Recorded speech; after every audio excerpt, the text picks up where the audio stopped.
дээр болохоор юу байдаг вэ гэхээр ерөнхийдөө л акт явдаг байгаа тийм ээ. Хөрөнгөний акт явдаг тийм ээ.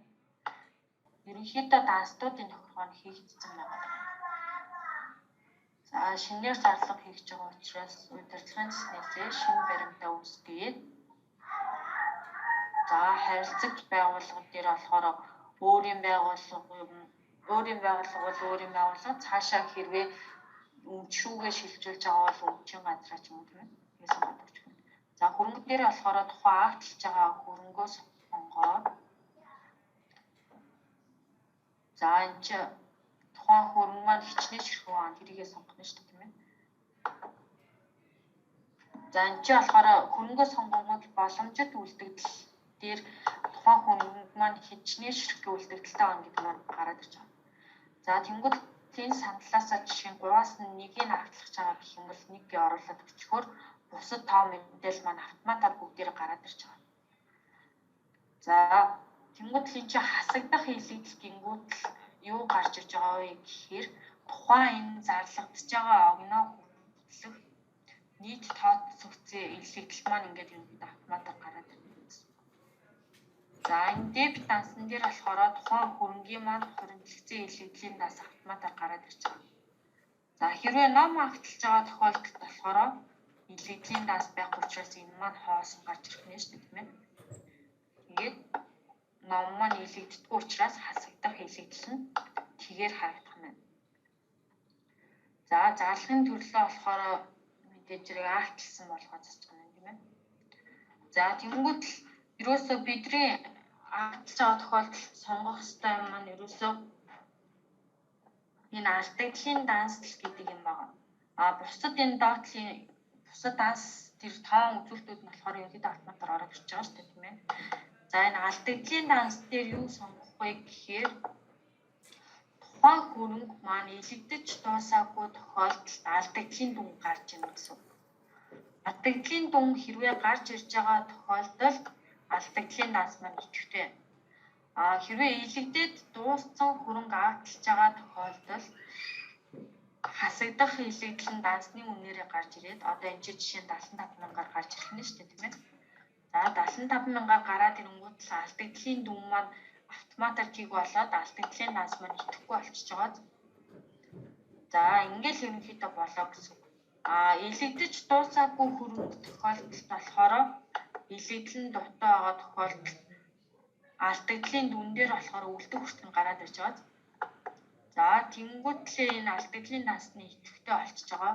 За энэ дээр болохоор ерөнхийдөө үндсэн хөрөнгө худалдааны гарц гэж явдаг байсан боловч сая 20 онд болохоор үн төлбөргүй гарсан зардал үндсэн хөрөнгө, үн төлбөргүй гарсан зардал бараа. За автлж дуусаагүй хөрөнгө дээр болохоор энэ алдагдлын данс сонгоно шүү дээ. За 20 оноос энэ зардлын дансан дээр бас 2 данс нэмэгдсэн байгаа тийм ээ. Үн төлбөргүй гарсан зардал үндсэн хөрөнгө, үн төлбөргүй гарсан зардал бараа материал гээд 2250 10 2250 11 гэсэн данс нэмэгдсэн байгаа. За та хэдийн маань болохоор юун дээр нэмэгдсэн байгаа. Дансны төлөвлөгөөн дээр чинь нэгтгэл маань өөрсдөө нэмж гсэн байгаа шүү дээ. За энэ нэг суралтын бод учраас дансаа нэмээгүй байгаа шүү за. За тэнгуүтлээ энэ алдагдлын дансан дээр тухайн дансаа сонгоод өчгөх нь 22 50 10-аас сонгож чинь гэсэн үг байна шүү дээ тийм ээ. За тэнгуүтлээ энэ дебит данс дахин үнэлгээний зөрүү кредит данс гэдээ ороод ирсэн байна. Энэ дээр жоохон нэг толгойн ирэх гэдэг. Энэ дансыг яг хөө дебитээр нь юу сонгох юм гээд. Энэ нь ямар учиртай вэ гэхээр ерөөсөө энэ дебит данс энэ кредит данс хоёр нь маань автоматар гараад ирсэн байна. Тэгэхээр энийг за энэ хаанаас энэ данс гараад ирж байна гэхээр энэ нь болохоор дахин үнэлгээтэй хөрөнгө автлж байгаа тохиолдолд болохоор тухайн хөрөнгөний маань өмнөх дахин үнэлгээний зөрүүнд хэд байсан энэ дээр зөрүү нь гараад ирнэ гэсэн үг. Энэ нь болохоор зөвхөн дахин үнэлгээтэй хөрөнгө автлж байгаа тохиолдолд гарч ирнэ гэсэн үг шүү дээ. За тэнгуүл яах вэ гэхээр тухайн хөрөнгөний маань дахин үнэлгээний зөрүүгээс өмнөх үеийн үр дүн рүү нөгөө нэг дахин үнэлгээний зөрүүнийхээ дүнгээр бичлэлт маань хийгднэ гэсэн үг байна шүү дээ. Тэгэхээр дахин үнэлгээний зөрүүгүй хөрөнгө учраас энэ дээр тийг байгаа учраас энэ маань энэ дебит данс, кредит данс байлаа гэд ямар нэгэн нөлөө байхгүй. Учираас энэ хоёр дансыг бол хөдөлгөөд авах ямар ч шаардлагагүй гэсэн. Энэ хоёр данс маань ингэж байж байна. За энэ дээдлийн дебют данснэр болохоор тухайн хүнгийн маань хөрөнгөлөгцсөн илэрхийллийн данс автоматар гарч иж байгаа учраас энийг муу адилхан заавал хөрвөх шаардлагагүй. Бидний ганц ерөөсөө сонгох ёстой данс маань болохоор тухайн хөрөнгө маань илэгдэж дууссан хөрөнгө юм уу дуусаагүй хөрөнгө юм уу гэдэг байхгүй. Хэрвээ дуусаагүй хөрөнгө бол алдагдлын дүн гарч ирэх нэ. Алдагдлын дүн гарч ирсэн тохиолдолд алдагдлын данс сонгоно. Илэгдээд дууссан хөрөнгө байх юм бол алдагдлын дүн маань тэг болоод алдагдлын данс сонгох шаардлагагүй. За тийм учраас шууд ингээд зөвхөн хөрөнгөө сонголоо тоошрохгоо орууллаа. За тэгээд нөгөө зарлагын төлөө автсан болгоод ингээд хадгалчихна гэсэн үг байна. Алдагдлын данс маань итгэхгүй байгаа учраас сонгохгүй байна шүү дээ тийм ээ. Илэгдээд дууссан хөрөнгөн дээр алдагдлын данс сонгохдохгүй л гэж ойлгочихно гэсэн. Ерөнхийдөө энэ зарлаган дээр л жоохон мэдлэг гэдэг. Тэгээд тэр доотлын нөгөө дахин үнэлэх үнэлгээ гэдээ ороод ирэх нь ямар ч ихтэй ингээд. Тэр доотлол дээр л доотлын тэр нэг дебют данс, кредит данс гэдэг дахиад хоёр данс гараад ирэхэд жоохон болгоно гэх юм байна шиг. Тэр нь болохоор зөвхөн дахин үнэлгээтэй хөрөнгө дээр л гарч ирэх юм байна л гэж ойлгож байна шүү дээ. За эд хариуцагчийн тайлбар маань яаж байгаа вэ? Тухайн нөгөө хөрөнгөдөө болохоор эд хариуцагч тус бүрээр нь карталж байгаа тийм ээ хуваарлаа. Зөвхөн эд хариуцагчийн тайлбар маань болохоор ер нь тухайн манай байгууллагын маань ажилчид хариуцдаг байгаа тийм ээ. За тэнгуүлээ хөрөнгө тус бүрээр нь тухайн эд хариуцагчид нь хариуцуулаад хуваарлалтай юм гэсэн. Үнцэн хөрөнгийн нэр ихний үлдэгдэл гэж байгаа тийм ээ. Энэ дээр маань болохоор нөгөө эд за үнцэн хөрөнгийн ихний үлдэгдэл дээр эд хариуцагч гэсэн баг нь байгаа тийм ээ. За эд хариуцагч гэсэн баган дээр зарим хүмүүстэй тэр хаасан ч гэж байна. За тийм тохиолдолд яг вэ гэхээр одоо энэ үнцэн хөрөнгийн нэр ихний үлдэгдэлтэй манай байгууллагатаа бүх хөрөнгө байгаа шүү дээ тийм ээ. Бүх данстын бүх хөрөнгө харагдж байгаа гэсэн үг байна. За эд хариуцагчаа хуваарлаагүй байгаа тохиолдолд яг вэ гэхээр тухайн хөрөнгөө засвар хийх гэж орж байгаа. За эд хариуцагч гэсэн баган дээрээ тухайн эд хариуцагчаа сонгоод өчнө гэсэн үг. За энэ эд хариуцагч дээр болохоор манай байгууллагын ажилчдын нэр буюу нөгөө цалин үлсний тогтмол мэдээллээс нэрнүүд маань дуудагдаад ороод ирж байгаа гэсэн үг. За тэнгуүтлээ яг уу гэхээр за одоо энэ сандал жишээ тийм ээ 3 ширхтээ. За энэ 3 ширхтээ сандал маань нэг хүн дээр ээж магадгүй эсвэл 3 өөр хүн дээр ч байж болно тийм ээ. За тэгэхээр яах ёстой вэ гэхээр аль нэг эд хариуцагчаа сонгочихно гэсэн үг.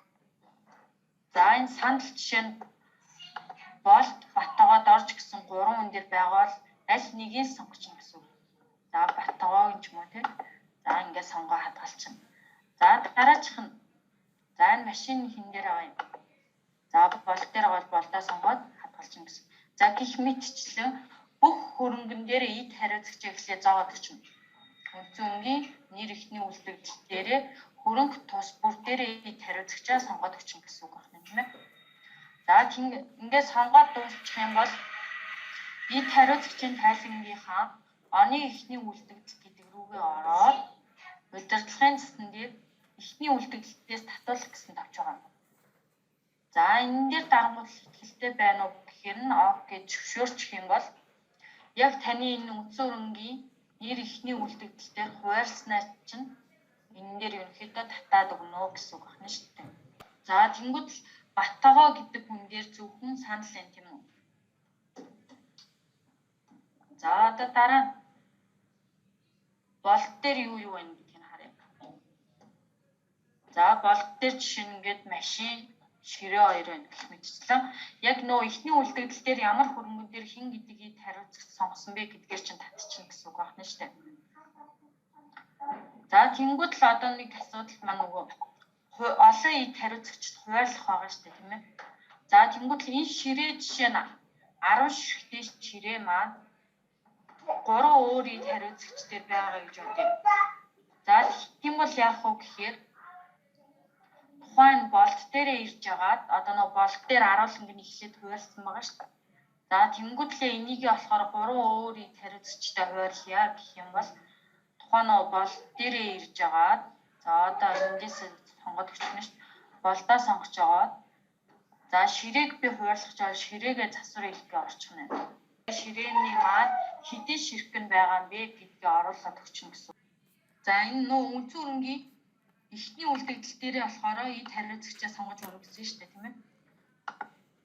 За энэ дээрээ сонгохдоо болохоор яаж сонгох вэ гэхээр үндсэн хөрөнгийн нэр ихний үлдэгдэл гэдээ орчхоор энэ маань гараад ирэх нь тийм. За бүх данстууд дээр байгаа бүх хөрөнгөний маань чагсаалт гараад ирнэ гэсэн үг байна. За тэнгуүтлээ дахиад ихнээс нь явж байна. За энэ 10 ширхтээ ширээгээ жишээ засвар их гэж орж байгаад эд хариуцагчаа сонгочих нь шүү дээ, тийм ээ. За гэтэл энэ 10 ширхтээ ширээ маань 3 өөр хүн дээр байгаа гэж бодъё, тийм ээ. За тэгж байгаа тохиолдолд яах вэ гэхээр аль нэг эд хариуцагчаа сонгочих юм гэсэн байхгүй. За тэнгуүтлээ энэ 10 ширхэг ширээ маань Баттогоод орж гисэн 3 хүн дээр байгаа гэж бодох юм бол аль нэг эд хариуцагчаа сонгочих. За Баттогоо сонгочих. За ингээ хадгалчихна. За гих мэдчлэн бусад хөрөнгөө бас засвар их гэж яагаад хин гэдгийг хариуцагч дээр байгаа нэг эд хариуцагч байгаа шууд сонгоод явчихна. Олон эд хариуцагчтай хөрөнгө байгаа тохиолдолд аль нэг эд хариуцагчаа сонгочих гэсэн үг. Ойлгож байна уу? За ингээ бүх хөрөнгөн дээрээ эд хариуцагчаа сонгоод өчгнө шүү дээ, тийм ээ. За ингээ сонгосныхоо дараа яах вэ гэхээр үндсэн хөрөнгийнхөө эд хариуцагчийн тайлбарлага орчно гэсэн үг. Үндсэн хөрөнгөний нэр ихний үлдэгдэл дээрээ бүх хөрөнгөн дээрээ эд хариуцагчдаа заасныхаа дараа үндсэн хөрөнгийнхөө эд хариуцагчийн тайлан гэдэг рүү орчно гэсэн үг. За эд хариуцагчийн тайлан руугаа орохоор оны ихний үлдэгдэлийн хамгийн ихний тав байна. За энэ нь яах вэ гэхээр оны ихний үлдэгдэл гэдэг дээр зөвхөн тухайн оныхоо ихний үлдэгдэл дээр байгаа хөрөнгүүдийг хуваарлана гэсэн үг. За оны ихний үлдэгдэл дээр орохоор удирдлагын цэцэн дээр болохоор ихний үлдэгдлээс татуулах гэсэн товч байгаа. Ихний үлдэгдлээс татуулах гэж байгаа. За энийг дарчхаар хэлтэй байна уу гэхээр ног гэж зөвшөөрчхөөр яг таны нөгөө үндсэн хөрөнгөний нэр ихний үлдэгдэл дээр эд хариуцагч сонгосон байдлаар чинь бүх эд хариуцагч дээр чи хөрөнгө нь хуваарлагдаад таталттай гараад ирнэ гэсэн. За Баттогоо дээр жишээ нь ихний үлдэгдэл дээр Баттогоо дээр зөвхөн ширээл сонгосон байгаа. За болдыг сонгоод үзье тэгвэл эд хариуцагчийн тайлбарлан дээрээ болдыг сонгонгууд л яаж харагдах вэ гэхээр болд дээр санд машин хоёр байгаа. За тэнгуү үндсэн хөрөнгөний ихний үлдэгдэл дээрээ санд машин хоёр дээр болдыг сонгосон байгаа. За гэх мэтчлэн яг ихний үлдэгдэл дээр ямар хөрөнгө дээр хин гэдгийг хариуцагчийг сонгосон бэ гэдгээр чинь энэ хариуцагчийн тайлангийн оны ихний үлдэгдэлээр татагдаад ороод ирнэ шүү дээ. За тэнгуүтлээ одоо нөгөө нэг хэдүүлээ яасан маш үндсэн хөрөнгөний нэр ихний үлдэгдэл дээр олон эд хариуцагчтай хөрөнгөн дээр аль нэг эд хариуцагчаа сонгосон байгаа тийм ээ. За жишээ нь сайн нөгөө Баттогоо дээр 10 ширхэг ширэг Баттогоо дээр сонгосон байна. За одоо тэнгуүтлээ энийг 10 ширхэг ширээгээ олон эд хариуцагчаар хуваарлахтаа болохоор энэ эд хариуцагчийн тайлангийн оны ихний үлдэгдэл дээрээ л хуваарлсан гэсэн үг байна шүү дээ. За одоо яах вэ гэхээр Баттогоо дээр 10 ширхэг ширээний 3 нагаа гэх юм бол энийгээ засвар их гэж орчно гэсэн үг. Засвар их гэж ороод Баттогоо дээр нөө ширээний маань 10 бишээ 3 нагаа гэх юм бол тоош гэж засварлал хадгалж өгнө шүү дээ, тийм ээ. За энэ чи чанарыг оруулаад өгчөж бас болно гэсэн үг. За дунд зэрэг юм уу сайн бол сайн гэнэ.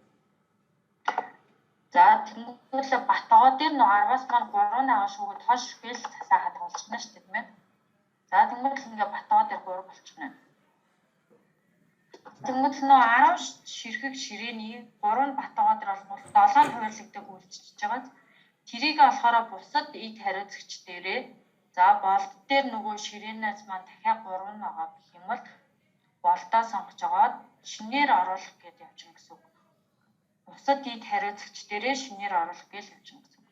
За тэнгуүтлээ болд дээр болохоор нөгөө ширээмээ 7 ширхэг нь хуваарлагддаг байгаа гэж тоош ширхэгэн дээр 7 гэж харагдаж байгаа. Тэнгуүтлээ энэ 7 ширхгээс болд дээр 3 нагаа гэх юм бол 3 болгоод хадгалчихна гэсэн. За дараа нь хэн мэдээ. Орж дээр жишээ нь тухайн нөгөө үлдэгдэл ширээний маань за үлдэгдэл дөрвөн ширхэг бүгдээрээ байгаа. Ингээд хэдүүлээ нөгөө 10 ширхэг ширээ 3 ид хариуцагчд хуваалцлаа шүү дээ, тийм ээ.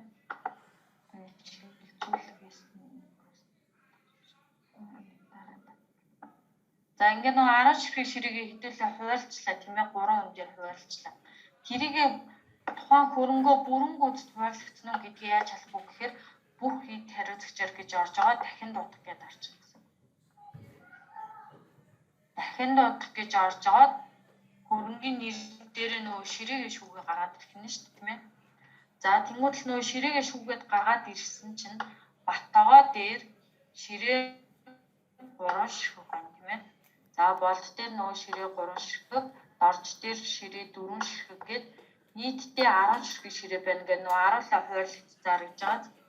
За ингэж харагдах юм бол нөгөө 10 ширхэг ширээ маань бүрэн гүйцэд хүмүүс дээр хуваалцсан байна гэдгийг ингээд тулгаад явуучих юм. За энэ оны эхний үлдэгдэл гэдэг дээр маань зөвхөн оны эхний үлдэгдэлтэй байгаа буюу энэ үндсэн хөрөнгийн нэр эхний үлдэгдэлтэй байгаа хөрөнгүүд л хуваалцсан гэсэн үг шүү. Энийг сайн ойлгоорой. За оны эхний үлдэгдэл дээр хөрөнгөө бол ингээл хуваарлаа явуучих нь шүү дээ, ойлгож байна уу? Ойлгож байна уу? За тэнгуүтлээ орлогын бүртгэл гэж яваад за энэ орлогын бүртгэл дээр юу байх вэ гэхээр одоо тухайн үндсэн хөрөнгийн орлого дээр хийсэн хөрөнгө байгаа шүү дээ, тийм ээ. Тухайн орлого дээр хийсэн хөрөнгө буюу тайлан хугацаа шинээр орлогдож авсан хөрөнгүүдээ энэ нийт хариуцагчийн тайлангийн орлогын бүртгэл дээр хийн гэсэн үг байна. За жишээ нь манайх тайлан хугацаанд юу авсан байх вэ? За энэ зөөврийн компьютер авсан байна, тийм ээ. За тэнгуүлээ энэ зөөврийн компьютерийг хэвдүүлээ ид хариуцагчид нь хуваарлаа гэсэн үг. За нөө ид хариуцагчийн тайлангийнхаа орлогын бүртгэл рүүгээ ороод тухайн ид хариуцагчаа сонгоно шүү дээ. За энэ нөө компьютер хинд байгаа. За болдоод байгаа гэх юм бол тухайн ид хариуцагчаа сонгож аваад шинээр оруулах юм. За тэгээ хөрөнгийн нэр дээрээ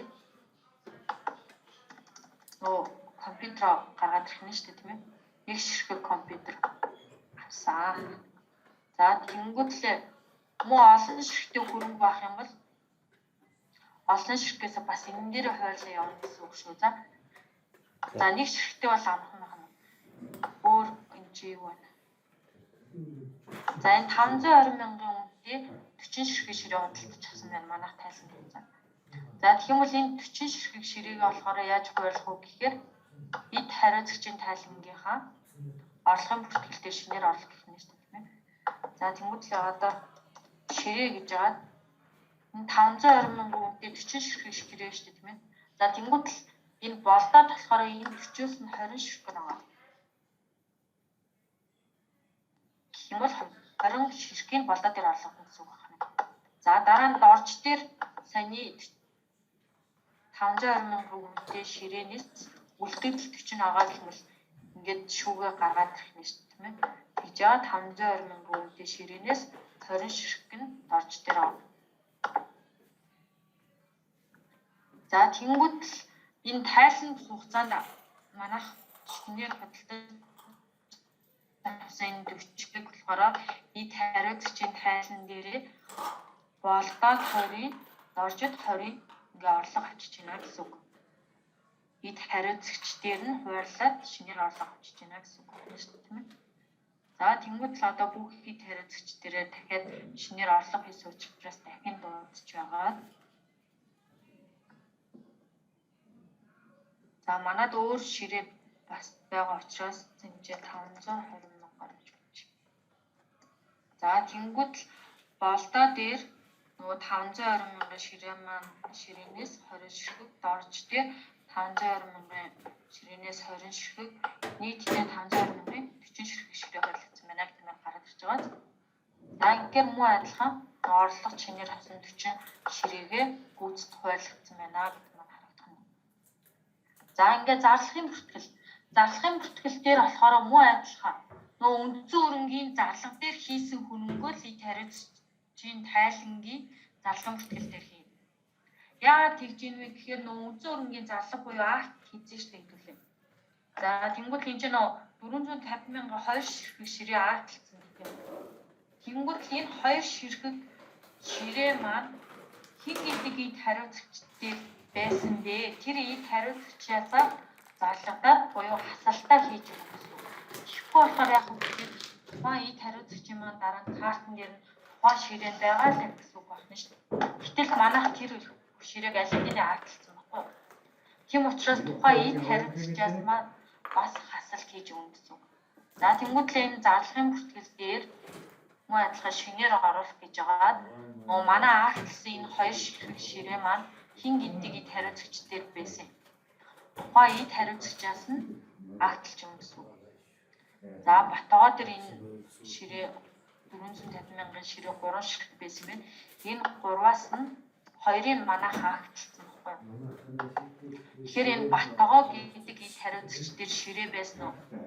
Байсан. 3 ширхэг байсан. Гэтэл эндээс нь 2 ширхгийг акталсан гэдгийг хийж өгөхгүй болохоор ид хариуцлагчийн картн дээр маань тэр хөрөнгө нь яваа л гэдэг гэсэн үг байна шүү дээ. Тэгэхээр үндсэн хөрөнгийн зарлага дээрээ ч актаа хийн, ид хариуцлагчийн тайлан дээрээс хасалтаа хийж өгнө, давхар хийгээд явна гэсэн үг байна. За ингээд нэг 2 ширхгээ хадгалчлаа тий хэдүүлээ. За тэнгуүтлээ бүх ид хариуцлагч гэдэг рүү гарч аваад дахин дуудаад харъя. За тэнгуүтлээ хэдүүлээ 450 мянган. Дахиад өөр ширээнүүд байгаа учраас нэгжүү нэм байж. За тэнгуүтлээ яаж харагдчихэв гэхээр манад яасан бэ гэхээр 10 ширхэг ширээ байсан баггүй юу? Нийтдээ 450 мянган нийтдээ 10 ширхэг ширээ байсан. За Батгоо дээр болохоор 3 ширхэг нь бол байсан тийм ээ.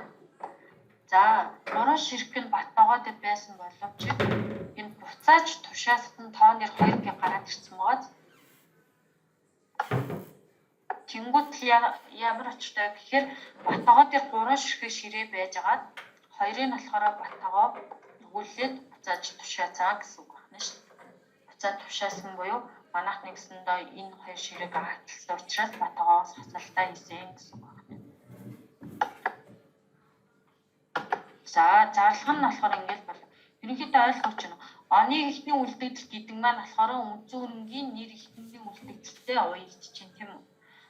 За ид хариуцлагчийн тайлангийн орлогын бүртгэл гэдэг маань үндсэн хөрөнгийн орлоготой уялдж чинь гэсэн үг.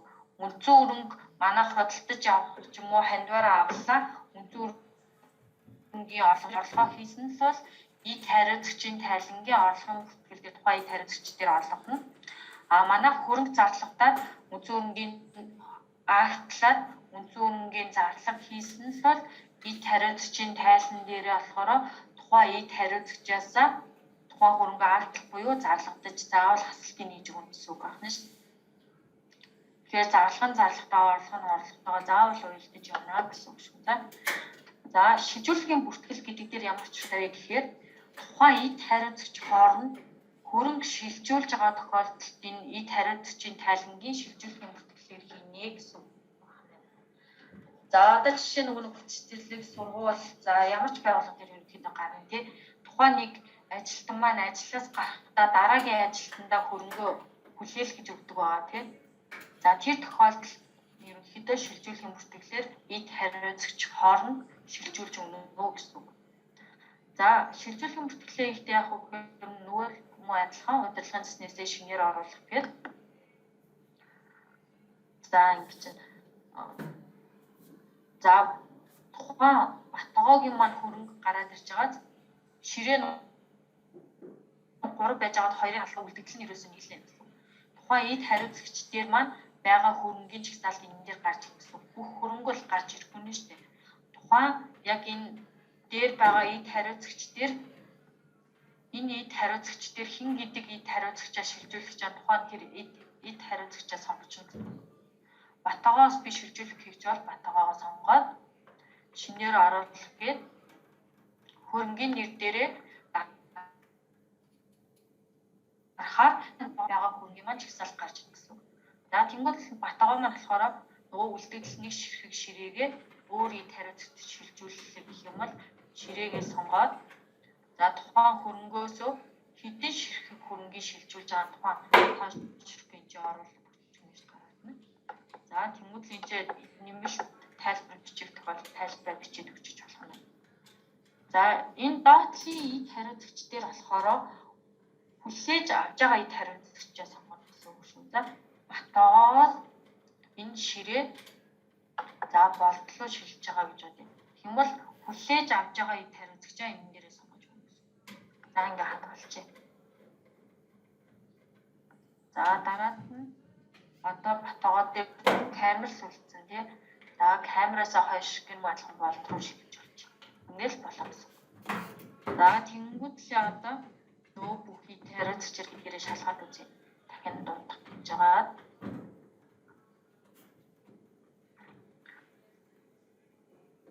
За дахин дуудах гэж байгаа. Одоо нөө камера шүү тий. Дотор камер гэсэн. За дотор камера ингээд шүүгээд харангуут яаж юм гэхээр батгаа дээр маань 3 ширхэг камер байсан. За нэг нь бол арталт юм байна тий. Арталтаа хүлээ авах байгаагаа. За шилжүүлсэн нь яаж харагдах вэ гэхээр буцааж тушаасан гээ хоёрыг буцааж тушаасан гингүүтлээ хүлээ авагч тэр хүний нэр байгаад өнгөдөл энэ яасан гэхээр болд руу тушаасан гэсэн үг. Болдлоо нэгсэндээ шилжүүлсэн гэсэн үг байна шүү дээ тийм ээ. За тэнгууд линчээ дотор камер 2 гээд эргээд болд дээр ороод ирсэн байна гэсэн үг.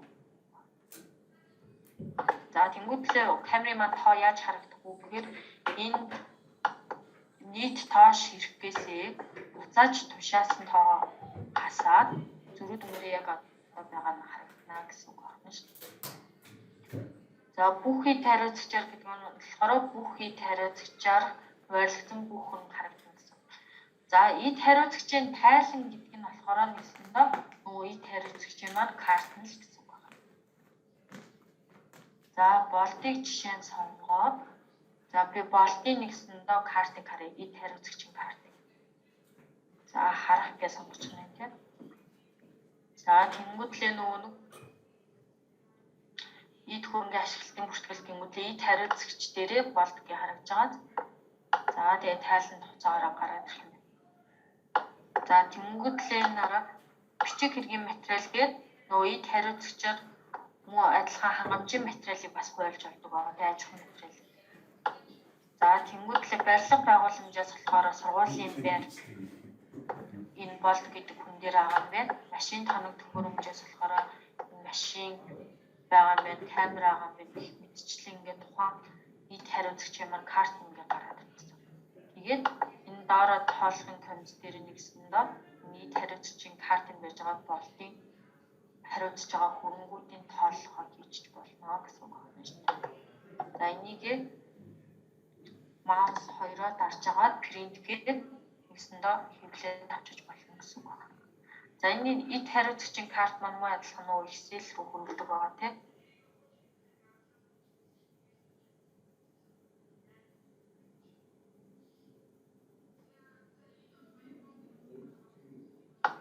За ингээ гараад ирж байгаа.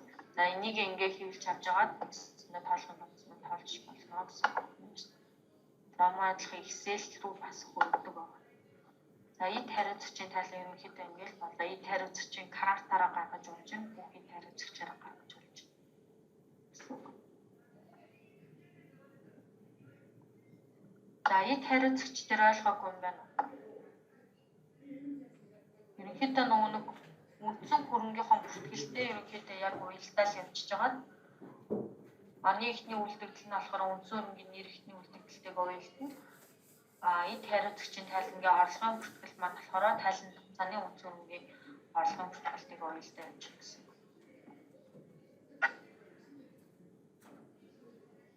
Ойлгосон уу манай хоёр нэрөө? Одоо нэг хагас жилээрээ жилийн эцээрээ яг нөгөө эд хариуцагчийн картыг гаргаж байгаа тоолох байдаг тийм. Заавал эд хариуцагчийн тайлангаа гаргах гэдэг байгаа шүү дээ.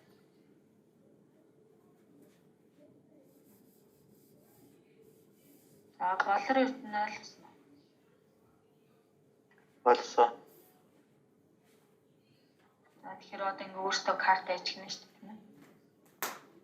Өөр манай хоёр нэрвт асуух юм байна. Бараа материалтай холбоотой асуух юм байна. Материал дээр материалын тоолохын бүртгэлээ өөртөө хөтлөж байгаа юу? Програм дээрээ. Тайлангаасаа зүгээр хэлээд чинь өөртөө гэх юм.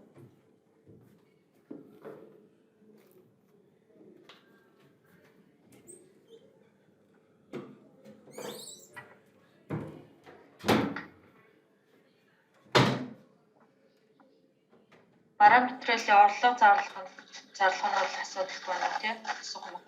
Орлогдсон хөрөнгийнхөө материалыг яаж засах нь сая хэлээд өгсөн тийм. Ерөнхийдөө тэрийг маш их асуугаад байдаг юм.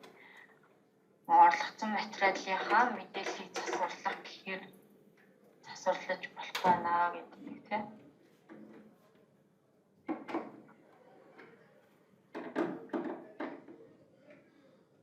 Хоёр нэр маань хоёулаа шинэ юм байгаа учраас нэлээд сайн айлбарч өгөх юм. Өөр хоёр нэр маань материал хөрөнгөтэй холбоотой бүртгэл юу вэ?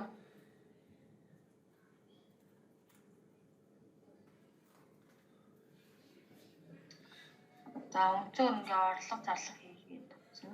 За илэгдлээ болохоор ерөнхийдөө манай нэгтгэл маань илэгдлээ бодолж байгаа тийм ээ. Хамгийн гол нь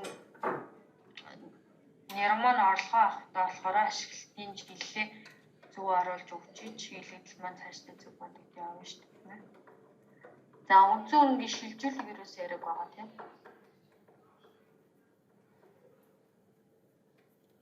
За үнцэн хөрөнгөний шилжүүлэг маань ямар тохиолдолд хийгдэх вэ гэхээр за олон нэрвтэй тохиолдолд нэрв хооронд хийгдэнэ. За ерөнхийдөө ихэнх байгууллага маань нэг нэрвтэй байгаа учраас даас хоорондох шилжүүлэг бас хийгдэнэ гэсэн. За бусад хөрөнгө дээр авсан байж байгаад хөрөнгөө тийм бусад хөрөнгөн дээр авсан байж байгаад машин тоног төхөөрөмжн дээр авах ёстой гэх юм бол машин тоног төхөөрөмжлөгөө шилжүүлэг хийнэ гэсэн үг байна. Бусад хөрөнгөнөөсөө машин тоног төхөөрөмжлөө шилжүүлэг хийнэ гэсэн. Ойлгож байна. За одоо нэг шилжүүлэг хийж үзье дээ. За хөрөнгөний нэр дээрээ тухайн шилжүүлж байгаа хөрөнгөө сонгоод өгнө юм тийм ээ. За шилжүүлж байгаа айлгай нэг хөрөнгөө сонгож өгнө гэсэн. За тэнгуүтлээ болохоор үлдэгдэл тоон дээр болохоор шилжүүлж байгаа тоош ширхэг оруулаад өгч байна. За энэ маань болохоор үлдэгдэл хөрөнгө.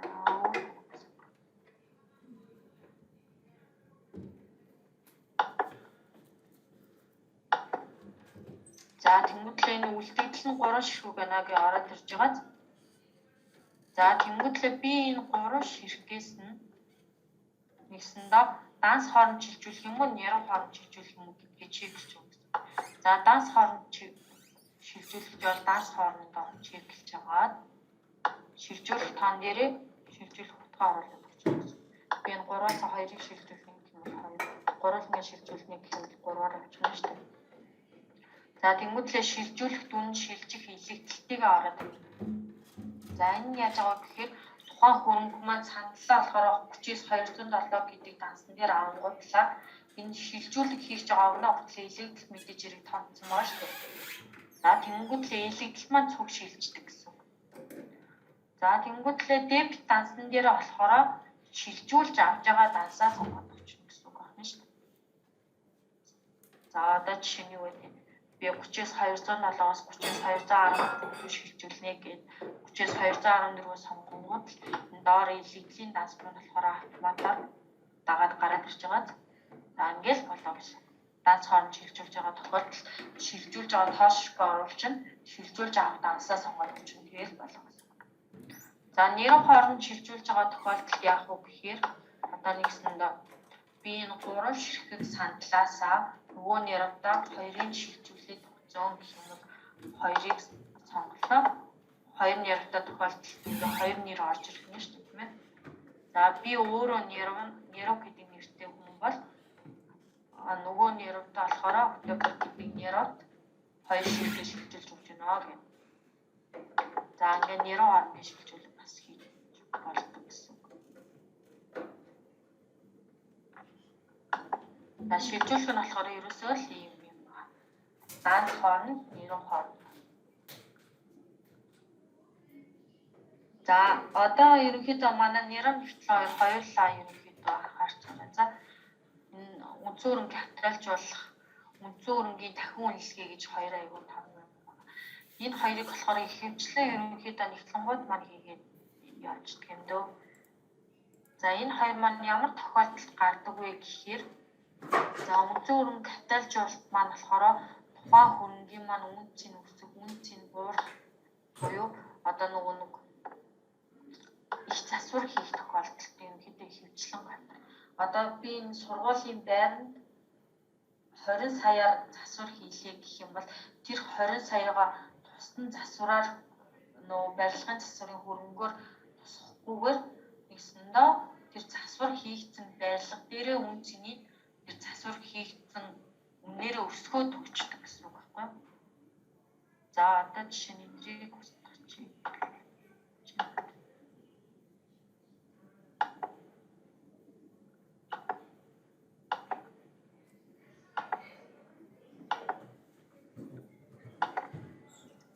За капиталжуулалт маань ямар тохиолдолд хийдэг вэ гэхээр ихэвчлэн барилгын засвар юм ямар нэгэн тоног төхөөрөмж орж байгаа их засварууд дээр хийгддэг баа тийм. За харилцагч байгууллагуудын болохоор одоо нөгөө тухайн засварын материалуудаа ч юм уу тийм тухайн засварын материалуудаа хаанаас авч ийн нэг байгууллагаас авсан ч юм уу эсвэл хандвар авсан байж болно шүү дээ тухайн хандвар авсан бол одоо хаанаас хандвар авсан тухайн байгууллагаас сонгоод өгч байна. За би ингээд нэг байгууллага сонгож байна. За тэнгуүл хөрөнгийн нэр дээрээ тухайн үн цэн нэмэгдэж байгаа хөрөнгөө сонгож байна гэсэн. За би энэ сургуулийн байрыг сонгож байна.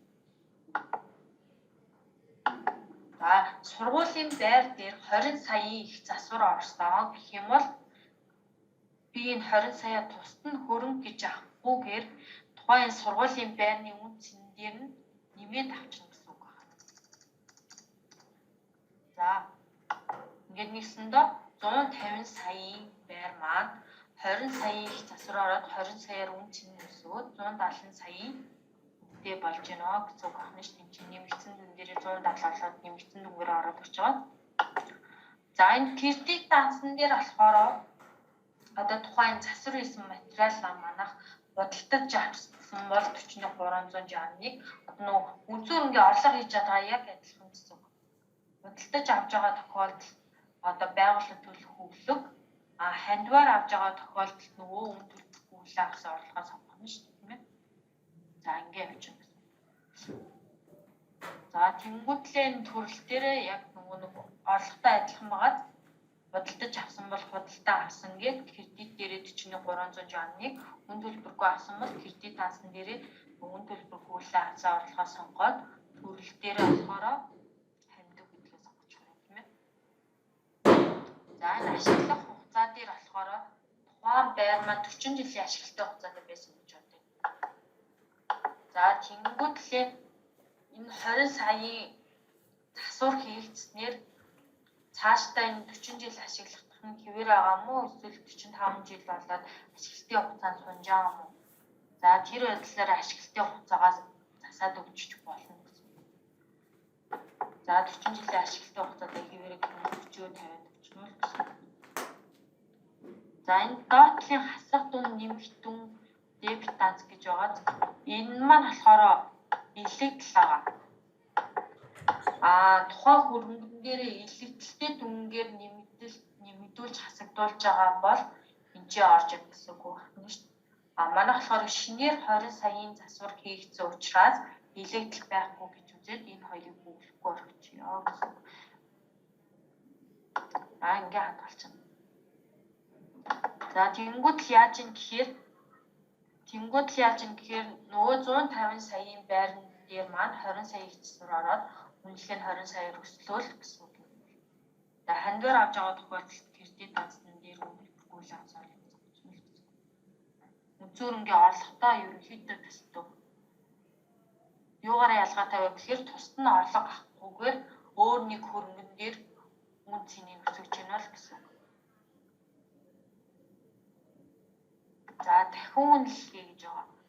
Дахин үнэлгээ маань яадаг вэ гэхээр бүгдээ мэдж байгаа шүү дээ. 2019 оны төлөөс нөө барилга байгууламж дээр ерөнхийдөө дахин үнэлгээ орсон юм. За энэ маань яах вэ гэхээр бүх нийтээрээ одоо нэгсэндээ тусдаа нөгөө нэг үнэлгээний газраар тухайн хөрөнгөн дээр маань үнэлгээ хийгдээд тухайн хөрөнгөний маань үн цэн буурах юм уу өсөх байдлаар зах зээлийн үнэлгээ хийгдэнгүүтлээ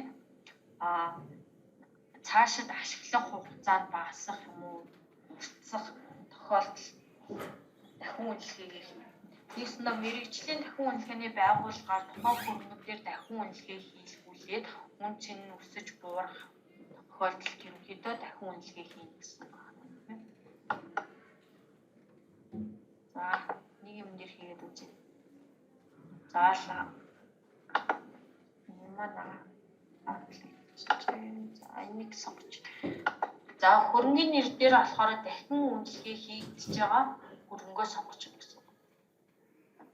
За тэнгуүтлээ нэгжийн үн тоошрох энэ нийт дүн маань автоматар ороод ирж байгаа. Энэ ширээ маань 151 жүндээ 2 ширээ нийтдээ 300 мянган хөрөнгө байгаа юм байна. За хуримтлагдсан илэгдэл байгаа тохиолдолд энэ ч бас автоматар ороод ирж байна. Дахин үнэлгээ хийгдэх хүртэл тооцогдсон илэгдэл маань ороод ирнэ гэсэн үг байна. За ашиглалтанд орсон хугацаа, ашиглах хугацаа хоёр маань автоматар муу ороод ирнэ. За дахин үнэлэгдэх тоошрох маань болохоор энэ хоёроос хоёулангийн дахин үнэлэгдэж гэнэ үү гэдэг автоматар ороод ирж байгаа. За нэг нь бол нэг нь гэх мэтчлэн ингээд бас гараар оруулах боломжтой байна. За бидний нөхөх ёстой юм маань юу вэ гэхээр ерөөсөө энэ орлуулалтын нэгжийн үнд хойш ашиглах хугацаа хоёр л байгаа.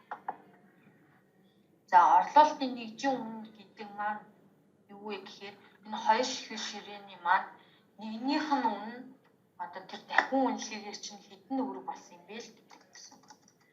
За хоёр энэ нэгийнх нь үн нь болохоор 150 мянга шүү дээ тийм ээ. За 150 мянган нэгжийн үнэтэй ширээ маань нэгжийнх нь үн нь 200 мянга болсон гэж үзье. Тэгэх юм бол орлуулалтын нийт үн 400 мянга болоод энэ хөрөнгө маань уулын нийтдээ 300 мянган нэгжийн үнэтэй шүү дээ тийм ээ. Гэтэл 400 мянга болоод өссөнгүүд л зөврөө нь болохоор 100 мянгаар нэмэгдэж байна гэсэн үг. Дахин үнэлгээний зөврүүн дээр болохоор нэгсэндээ нэгжийн үн өссөн тохиолдолд орж ирнэ гэсэн үг. За тэнгуүл энэ кредит данс маань муу адилхан автоматар ороод ирчихэж байгаа. Хөрөнгөний дахин үнэлгээний зөврүү гэсэн данс ороод ирж байгаа. За хооштой ашиглах хугацаанд нэмэгдсэн бол энэ дээр ингээд оруулаад хүрчнэ гэсэн үг. За нэмэгдэг бол 5 жилээрээ байж байгаа юм тийм ээ. За ингээ хадгалж ингээл болоо дахин үнэлгээ.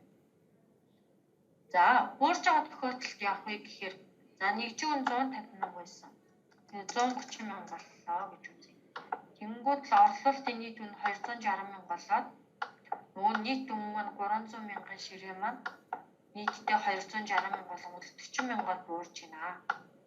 За буурж байгаа тохиолдолд дахин үнэлгээний зөврүүн дээр биш дахин үнэлгээний гарц гэдэг дээр орж ирж байгаа. Буурж байгаа тохиолдолд. За 40 мянгаар буурж байна гэсэн үг байна. За тэнгуүтлээ энэ алдагдлын данс гэж байгаа. За алдагдлын дансан дээр болохоор нөө шинээр нэмэгдсэн үн төлбөргүйгээр авсан хөрөнгө ч юм уу эсвэл 22-т данс байгаа тийм ээ.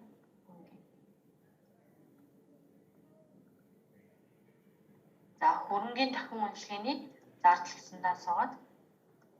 За энийгээ сонгоод өгч гэсэн. Нэгсэндээ үн цэн буурах юм бол зардал болно. Нэмэгдэх юм бол хөрөнгөний дахин үнэлгээний зөрүү болж өгнө л гэсэн үг байна. Буурж байгаа тохиолдолд ерөнхийдөө зөрүүд нь автоматар дахин үнэлгээний гарц дээр орж ирнэ.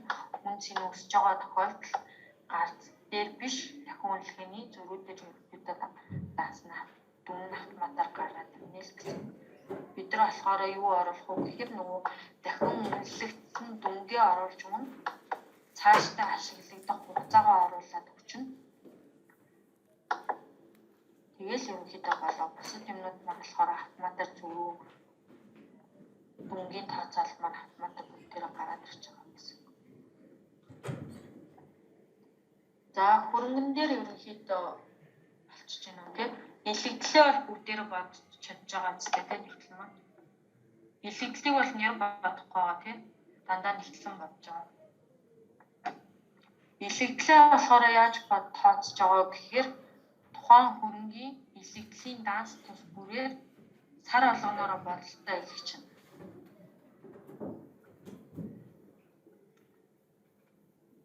За би одоо ингээд 1 сараа сонгоод бодолт хийх гээд 2 сараа сонгоод бодолт хийх гэх мэтчлэн тухайн тайланд хугацаа хүртлээр бодолтой илэгчнэ шүү дээ тийм ээ.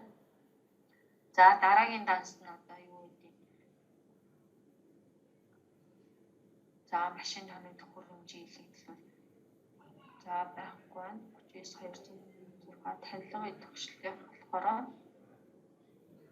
байна тийм ээ.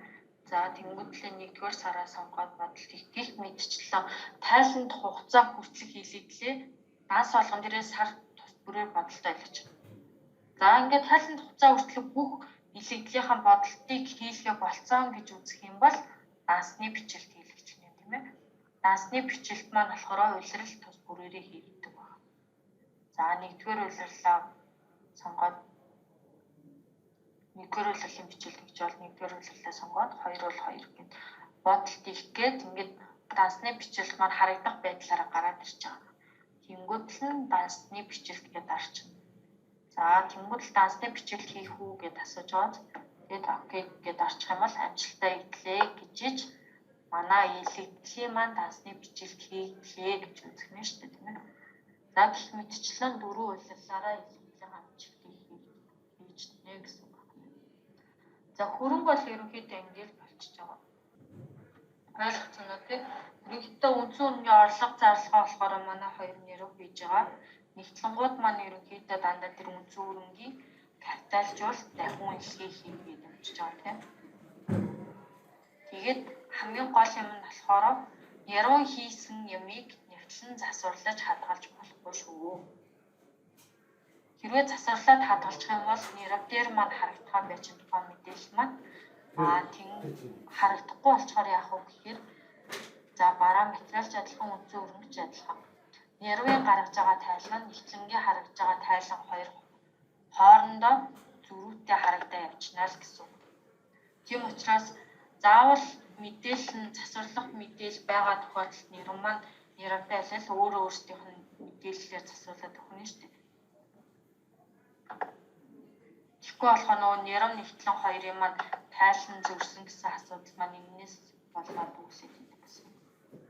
Тийм учраас заавал нэрв өөрхөн хийсэн юмыг өөрөө л засна гэсэн. Нэгтлэн бол харж хинж болно тийм ээ.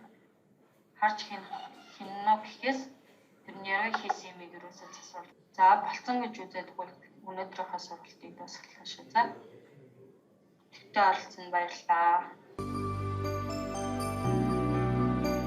Баярлалаа. За, баярлалаа.